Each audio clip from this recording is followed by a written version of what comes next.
அன்பிற்குரிய தோழர்களே, பொதுமக்களே, உங்கள் அனைவருக்கும் நான் சார்ந்திருக்கிற தமிழ் மக்கள் இயக்கத்தின் சார்பாக வணக்கத்தை தெரிவித்துக் கொள்கிறோம்.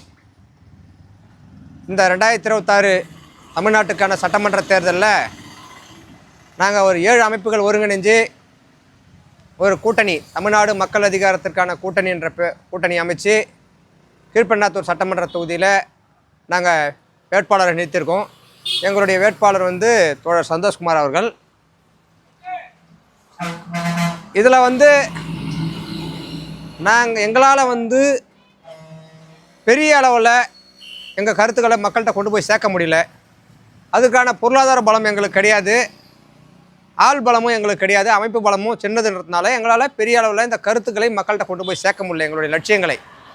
ஆனாலும் எங்களால் முடிந்த அளவு எங்கள் லட்சியங்களை, அதாவது எல்லா அதிகாரமும் உழைக்கும் மக்களுக்கே வரணும், இன்றைக்குள்ள ஆட்சி முறையில் உழைக்கும் மக்களுக்கு எந்த அதிகாரமும் கிடையாது, இந்த முறை இந்த சிஸ்டத்தை மாற்றி புதிய ஒரு சிஸ்டம் உருவாக்கப்படணும் அப்படின்றதும், எல்லா அதிகாரமும் இந்திய அரசுக்கிட்ட தான் குவிஞ்சு கிடக்குது, தமிழ் தேசிய இனத்தை அடையாளப்படுத்தக்கூடிய பிரதிநிதித்துவப்படுத்தக்கூடிய தமிழ்நாட்டிற்கு அதிகாரம் இல்லை, இந்தியாவினுடைய அடிமையாக தமிழ்நாடு இருக்குது, அதிலிருந்து விடுதலை பெற்று தமிழ்நாட்டுக்கு முழுமையான அதிகாரம் கிடைக்கணும் அப்படின்ற உழைக்கும் மக்களுக்கே அதிகாரம், தேசிய இனத்துக்கே அதிகாரம்ன்ற முழக்கத்தின் அடிப்படையில் நாங்கள் மக்களை சந்தித்து எங்களுடைய கருத்துக்களை சொன்னோம். நீங்களும் பார்த்துருப்பீங்க, பார்க்காதவங்களும் இருந்திருப்பீங்க. இந்த கொள்கை உங்களுக்கு பிடிச்சிருந்தா நீங்கள் எங்களுடைய சின்னமாகிய கட்டில் சின்னத்துக்கு வாக்களிங்க. அந்த வரிசை எண் 12 கட்டில் சின்னம் இருக்கும். வேட்பாளருடைய பெயர் சந்தோஷ்குமார். நாங்கள் இதோட இந்த தேர்தலுக்கான பணி இதோட முடிஞ்சிடுது, தேர்தல் பணி.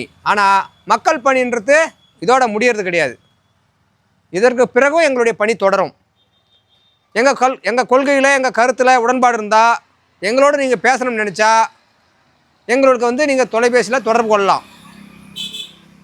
ஏற்கனவே அந்த வாட்ஸ்அப், ஃபேஸ்புக்லேயே அந்த துண்டறிக்கை, அதில் எங்களுடைய எண்ணெலாம் இருக்குது. நீங்கள் அதை பார்த்து எங்களை தொடர்பு கொள்ளலாம், எங்களோடு பேசலாம், விவாதிக்கலாம். நாங்கள் இப்போ தான் ஆரம்பிச்சிருக்கோமானா இப்போ ஆரம்பிக்கல. நாங்கள் எல்லாருமே பல ஆண்டுகளாக பல்வேறு அமைப்புகளில் வேலை செஞ்சவங்க தான் மக்களுக்காக. அப்போது இந்த தேர்தல்லையும் அந்த விஷயத்தை கொண்டு போகிறதுக்காக நாங்கள் கொண்டு போகிறோம். தமிழ்நாட்டில் பல அமைப்புகள், புரட்சிகர அமைப்புகள், மக்களுக்காக செயல்படுற அமைப்புகள் இருக்கிறாங்க. ஆனால் பெரும்பாலான அமைப்புகள் என்ன பண்ணுறாங்கன்னா, திமுக கூட்டணி ஆதரிக்கிறாங்க. ஏதோ ஒரு விதத்தில் நேரடியாகவோ மறைமுகமாகவோ திமுக கூட்டணி ஆதரிக்கிறாங்க. இன்னும் ஒரு சிலர் நாம் தமிழர் ஆதரிக்கிறாங்க, விஜய் ஆதரிக்கிறவங்க இருக்கிறாங்க, அதிமுக ஆதரிக்கிறவங்களும் இருக்காங்க. இந்த மாதிரி பல்வேறு பிரிவுகளாக புரட்சிகர அமைப்புகள் இருக்காங்க. ஆனால்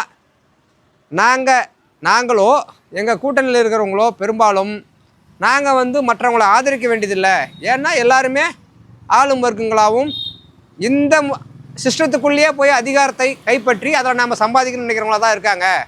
அதனால் இது மக்களுக்கு விடுதலையை தராது அப்படின்ற அடிப்படையில் நாம் ஒரு புதிய மாற்றத்தை உருவாக்கணும். இந்த தமிழ்நாட்டில் ஒரு புரட்சிகர வழியை, ஒரு திசை வழியை நாம் உருவாக்கணுன்ற அடிப்படையில் தான் நாம் விவாதித்து ஒரு ஆலோசனை கூட்டம் எல்லாமே 20க்கும் மேற்பட்ட அமைப்புகளை கூப்பிட்டோம். நமக்கு தெரிஞ்ச அமைப்புகள் எல்லாரையும் கூப்பிட்டோம், புரட்சிகர அமைப்புகளை. அதில் ஒரு 10க்கும் மேற்பட்ட அமைப்புகள் வந்தாங்க.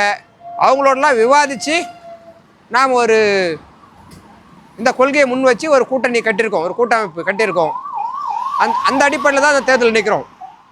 அப்போ நாம் தான் என்ன சொல்கிறோம்னா, ஒரு புதிய வழியாக இந்த எந்த கூட்டணி முதலாளித்துவ கட்சிகளை எல்லாத்தையும் நிராகரித்து மாற்று லட்சியம், மக்களை நம்பி நம்ம களத்துக்கு போகணும்.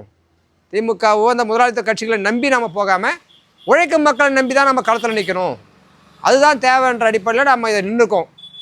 இந்த எங்களுடைய லட்சியத்துக்கு உடன்படாத அமைப்புகள் கூட அதன் பிறகு நீங்கள் செய்கிறது சரிதான்னு பல அமைப்புகள் சொல்லியிருக்காங்க. அந்த ஆலோசனை கூட்டத்தில் இது சரியாக தப்பான்னு முடிவெடுக்க முடியாத அமைப்புகள் கூட அதன் பிறகு நீங்கள் செய்கிறது சரியானது தான் அப்படின்னு சொல்கிறாங்க. மக்கள்கிட்டையும் நம்மளை இவங்க புதுசாக சொல்கிறாங்க, இது சரியான கருத்து தானே அப்படின்ற விழிப்புணர்வு ஏற்பட்டிருக்கு. நாங்கள் சந்தித்தவங்களெல்லாம் சொல்கிறோம், அப்படியான விழிப்புணர்வு ஏற்பட்டிருக்கு. பல நண்பர்கள் அல்லது பல தோழர்கள் சமூகத்துக்காக செய்யணும்னு நினைக்கிறவங்க எங்களுக்கு பொருளாதார ரீதியாக உதவி பண்ணியிருக்காங்க. 1000, 500, 2000 இந்த மாதிரி பல தோழர்கள் எங்களுக்கு உதவி பண்ணியிருக்காங்க. ஏற்கனவே யார் யார் எவ்வளோ உதவி பண்ணாங்கன்னு நாங்கள் பொதுவெளியிலே வெளியிட்டிருக்கோம், ஃபேஸ்புக்கில், வாட்ஸ்அப்பில் போட்டிருக்கோம். இப்போ இன்னும் ஒரு 2 நாளில் வந்து இந்த தேர்தல் பிரச்சாரம் முடிஞ்ச உடனே முழுமையாக ஒவ்வொரு தோழர்களும் ஒவ்வொரு அமைப்போ யார் எவ்வளோ கொடுத்தாங்கன்றத, அதில் எவ்வளோ செலவாச்சு, என்னென்ன செலவு பண்ணுன்றத எல்லாத்தையுமே நாங்கள் பொதுவெளியில் மறுபடியும் ஒரு முறை முழுமையாக போட போகிறோம். அப்போது அந்த பொருளாதார உதவி செஞ்ச அனைத்து தோழர்களுக்கும், எங்கள் பிரச்சாரத்துக்கு உதவி செய்த, ஆலோசனை சொன்ன, உற்சாகப்படுத்திய எங்களை எல்லா தோழர்களுக்கும் நாங்கள் இந்த நேரத்தில் நன்றி சொல்ல விரும்புகிறோம்.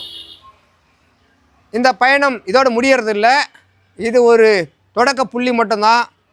இதன் பிறகு நாம் மீண்டும் வந்து மக்களுக்கான செயல்பாட்டை தேர்தல் முடிஞ்ச பிறகு தொடருவோம்.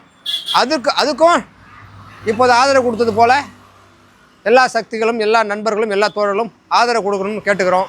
நன்றி, வணக்கம்.